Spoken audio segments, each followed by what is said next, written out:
नमस्कार, आप देख रहे हैं कोच। मैं हूं आपके साथ दिव्या सिंह। तमिलनाडु की सियासत इस वक्त गरमाई हुई है, या यूं कहें कि तमिलनाडु की सियासत में इस वक्त हलचल तेज है, क्योंकि वहां के सुपरस्टार विजय, जो कि टीवी के प्रमुख हैं, चीफ है इस पार्टी के, उनको प्रचंड बहुमत मिला है। लेकिन इसके बाद भी सरकार नहीं बना पा रहे। इसके बाद भी वो सीएम की कुर्सी से दूर है, क्योंकि इस बीच में कुर्सी और उनके बीच में नंबर गेम एक बड़ा लोचा बनकर सामने आ गया है। जिस तरीके से 2 बार विजय राज्यपाल से मिलने गए और राज्यपाल ने उनको रिटर्न कर दिया, उसके पीछे का साफ तौर पे बयान ये सामने आया है कि वो बहुमत जो चाहिए सरकार बनाने के लिए वो पूरा नहीं हो पा रहा है। यानी कि साफ तौर पे और भी कुछ विधायकों का समर्थन चाहिए सुपरस्टार विजय को, तब वो सीएम की कुर्सी पर बैठ सकते हैं। हालांकि अभी सस्पेंस बरकरार है, बहुत सारी चीजें अंदर खाने तमिलनाडु में चल रही है।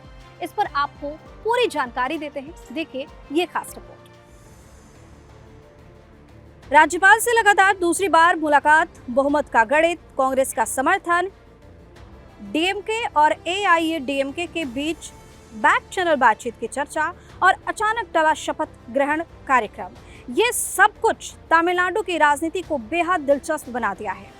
दरअसल गुरुवार यानी कि आज टीवी के प्रमुख विजय लगातार दूसरे दिन राज्यपाल राजेंद्र विश्वनाथ अर्लेकर से मिलने पहुंचे। करीब 1 घंटे तक चली इस मुलाकात पर पूरे राज्य की नजरें टिकी थी।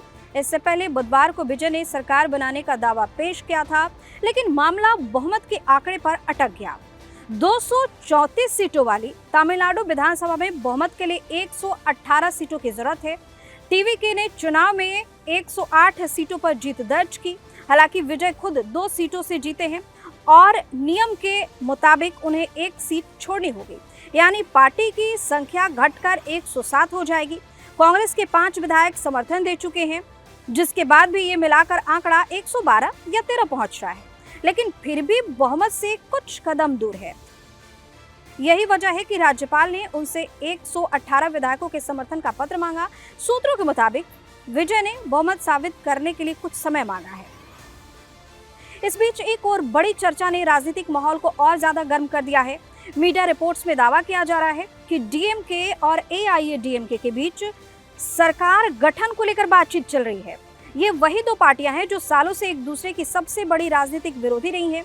लेकिन अब खबरें हैं कि बैक चैनल बातचीत में ऐसा फॉर्मूला तलाशा जा रहा है जिससे एआईएडीएमके सरकार बनाए और डीएमके बाहर से समर्थन दे। हालांकि अभी तक किसी भी पार्टी ने खुलकर कुछ कहा नहीं है, लेकिन इन अटकलों ने तमिलनाडु की राजनीति में सस्पेंस बढ़ा दिया है। अगर ऐसा होता है तो यह राज्य की राजनीति का सबसे बड़ा राजनीतिक ट्विस्ट माना जाएगा।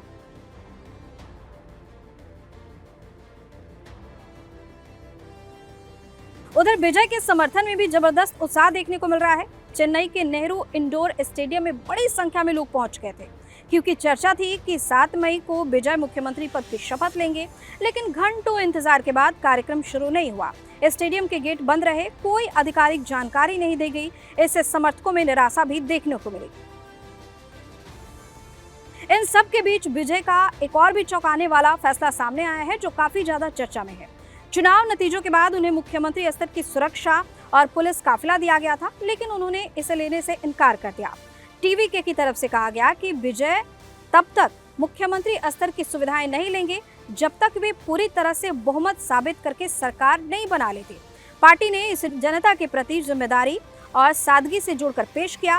वहीं पुलिस अधिकारियों ने भी पुष्टि कर दी है कि विजय ने काफिले की गाड़ियां वापस कर दी।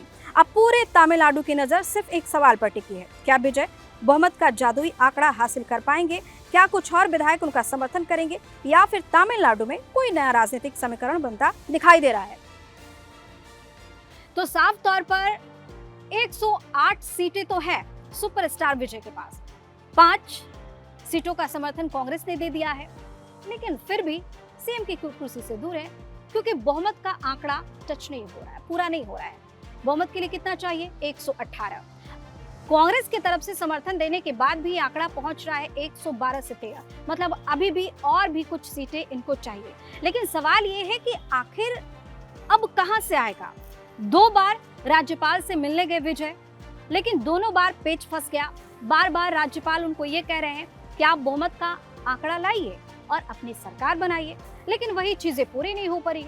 अब देखने वाली बात है कि क्या इतना प्रचंड बहुमत लाने के बाद, जबरदस्त तरीके से अपनी जीत दर्ज कराने के बाद भी विजय सरकार बना पाते हैं, या फिर तमिलनाडु की राजनीति में कुछ और खेल हो जाता है। आपकी अपनी राय क्या है, हमें कमेंट करके जरूर बताइए। चैनल को सब्सक्राइब कीजिए, वीडियो को लाइक और शेयर जरूर कीजिए।